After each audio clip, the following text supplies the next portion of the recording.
Assalamualaikum warahmatullahi wabarakatuh. Anak-anak, sekarang kita lanjut di tema 2 dan kita bertemu lagi dengan pengertian dari gagasan pokok yang sudah pernah kita bahas sebelumnya. Kalian semua pasti sudah tahu kan? Nah, hari ini Ibu akan mengulas kembali.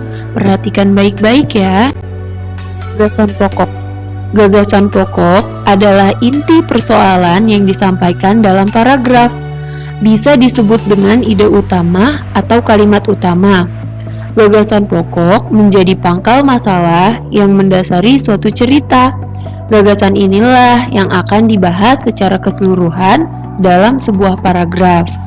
Jadi, gagasan pokok adalah pokok pikiran atau pokok masalah atau gagasan utama yang mendasari cerita. Sifatnya abstrak, memuat kata-kata kunci yang terdapat dalam kalimat utama. Gagasan inilah yang menjiwai seluruh isi paragraf, sehingga disebut inti keseluruhan paragraf.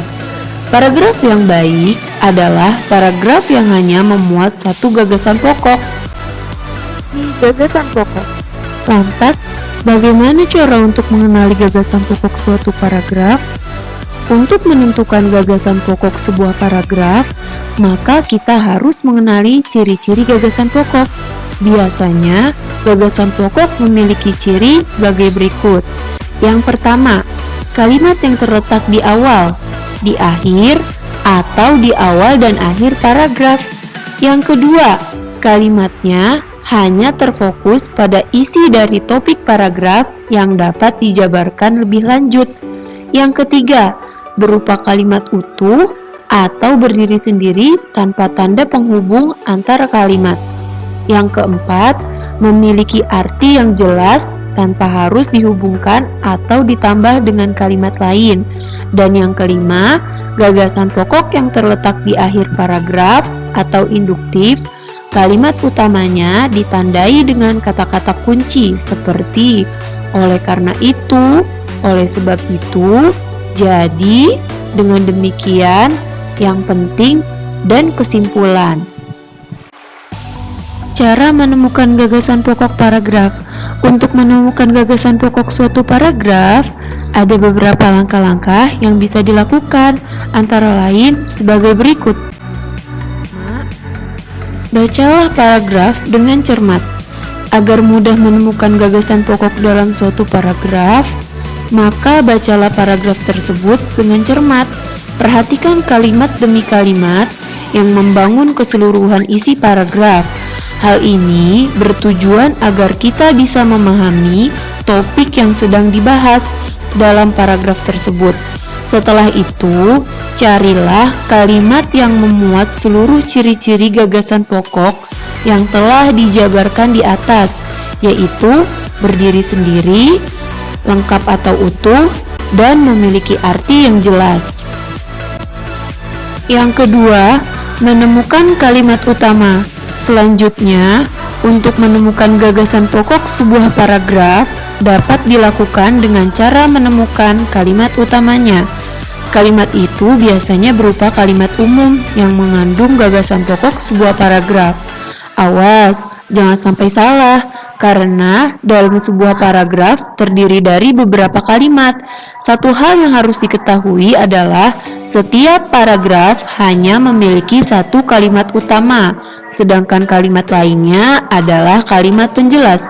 Jadi, carilah kalimat pokok atau utama yang dijelaskan oleh kalimat-kalimat lainnya atau kalimat penjelas dalam paragraf. Untuk melakukannya, tentu saja kita harus membaca keseluruhan isi paragraf dengan cermat. Dengan begitu, kita bisa memahami mana kalimat utama dan mana kalimat penjelasnya. Setelah menemukan kalimat utamanya, kemudian tentukan apa yang menjadi inti dari kalimat tersebut. Caranya adalah dengan mengambil subjek dan predikatnya saja. Kemudian simpulkan gagasan pokok atau gagasan utamanya. Letak gagasan pokok. Di mana letak gagasan pokok suatu paragraf? Untuk diketahui, ada 3 kemungkinan letak gagasan pokok sebuah paragraf.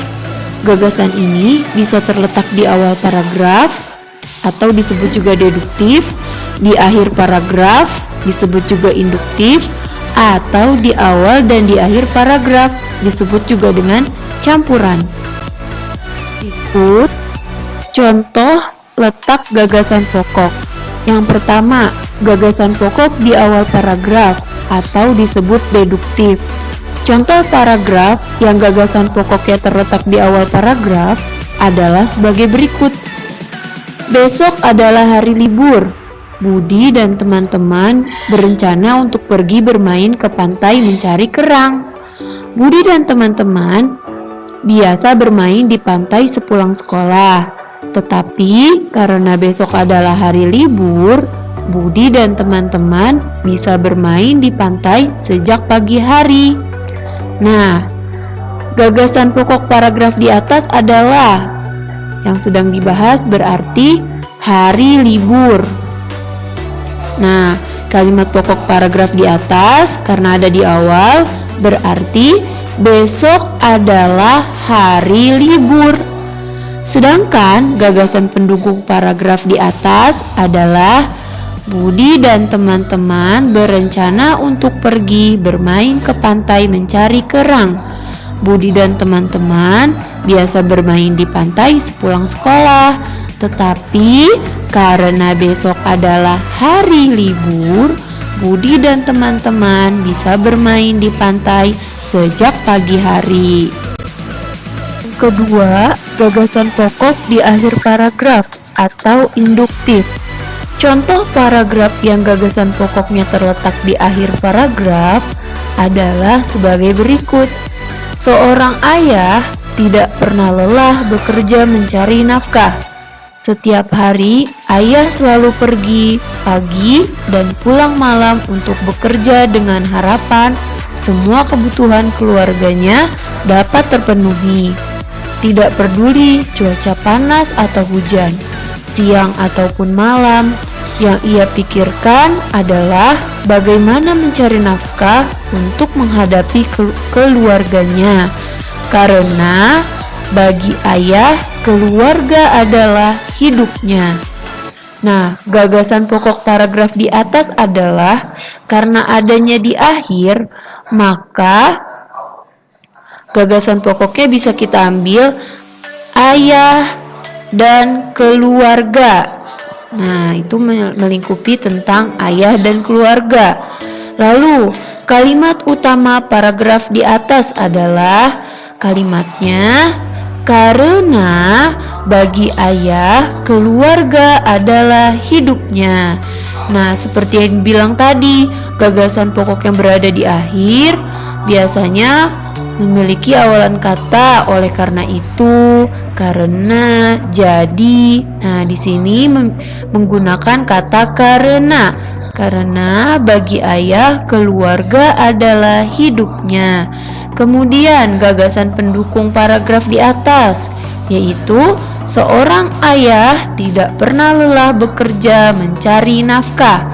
Setiap hari, ayah selalu pergi pagi dan pulang malam untuk bekerja dengan harapan semua kebutuhan keluarganya dapat terpenuhi. Tidak peduli cuaca panas atau hujan, siang ataupun malam. Yang ia pikirkan adalah bagaimana mencari nafkah untuk menghidupi keluarganya.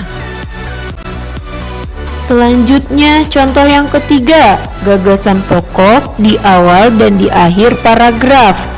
Nah, hari ini Budi sangat bahagia. Hari ini adalah hari pembagian raport kenaikan kelas. Sejak pagi, Budi sudah bangun lebih awal dan bersiap untuk berangkat ke sekolah. Budi berangkat bersama ayah. Sesampainya di sekolah, Budi langsung menyapa teman-teman dengan riang. Ketika ibu guru memasuki ruang kelas, Perasaan Budi gelisah dan cemas menanti pengumuman peringkat kelas. Satu persatu, ibu guru mengumumkan murid yang masuk ke dalam peringkat 10 besar. Hati Budi semakin cemas karena namanya belum juga dipanggil. Ketika ibu guru mengumumkan peringkat pertama, ternyata nama Budi yang dipanggil. Budi sangat senang dan ibunya terlihat bangga. Hari ini menjadi sangat spesial dan berharga bagi Budi. Nah, kemudian gagasan pokok paragraf di atas. Paragraf yang ada di awal paragraf berarti Budi sangat bahagia, dan yang ada di akhir paragraf berarti hari ini spesial. Kemudian kalimat utama paragraf di atas. Di awal paragraf, hari ini Budi sangat bahagia, dan paragraf akhir paragraf, hari ini menjadi sangat spesial dan berharga bagi Budi. Nah, gagasan pendukung paragraf di atas adalah hari ini adalah hari pembagian rapot kenaikan kelas. Sejak pagi, Budi sudah bangun lebih awal dan bersiap untuk berangkat ke sekolah. Budi berangkat bersama ayah. Sesampainya di sekolah, Budi langsung menyapa teman-teman dengan riang. Ketika ibu guru memasuki ruang kelas, perasaan Budi gelisah dan cemas menanti pengumuman peringkat kenaikan kelas. Satu persatu, ibu guru mengumumkan murid yang masuk ke dalam peringkat 10 besar. Hati Budi semakin cemas karena namanya belum juga dipanggil. Ketika ibu guru mengumumkan peringkat pertama, ternyata nama Budi yang dipanggil. Budi sangat senang dan ibunya terlihat bangga. Nah, seperti itu ya, Nak. Nah, demikian penjelasan tentang gagasan pokok. Semoga bermanfaat ya. Tetap semangat dan terus dipelajari. Wassalamualaikum warahmatullahi wabarakatuh.